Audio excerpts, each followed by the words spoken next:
শিক্ষার্থীদের আন্দোলন নিরসনে সরকার কঠোর হতে চায় না বলে জানিয়েছেন স্বরাষ্ট্র মন্ত্রণালয়ের উপদেষ্টা লেফটেন্যান্ট জেনারেল মোহাম্মদ জাহাঙ্গীর আলম চৌধুরী। দুপুরে সুনামগঞ্জের মাটিয়ান হাওর পরিদর্শনে এসে তিনি একথা বলেন। এই সময় তিনি আরও বলেন, আলোচনার মাধ্যমে শান্তিপূর্ণভাবে এই সমস্যা সমাধানের চেষ্টা করা হচ্ছে। কারো রাস্তায় নামার প্রয়োজন নেই। রাস্তা ব্লক না করে সোহরাওয়ার্দী উদ্যানে এসেও দাবি জানালে সরকারি প্রতিনিধিরা যে এ বিষয়ে কথা বলবে।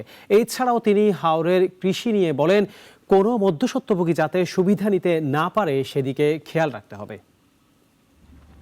দুই কলেজের শিক্ষকরা রয়ে গেছে, তারাও কিন্তু আলাপ করে এই সমস্যাটা সমাধান করতে পারে। তা আমি আপনাদের কাছে অনুরোধ করব, এরা যেন রাস্তায় না নামে, এইটার জন্য আপনারাও তাদের অনুরোধ কঠোর হচ্ছেন না কেন আপনারা, বা এটা নিয়ন্ত্রণে আপনারা শুনেন, কঠোর হচ্ছেন না কেন? কঠোরটা কিন্তু একটা বড় শব্দ। আবার কঠোর হলে আপনারাই বলবেন যে এরা কোন ইসের আসলো, এই আগের মতোই হয়ে গেছে দিয়ে।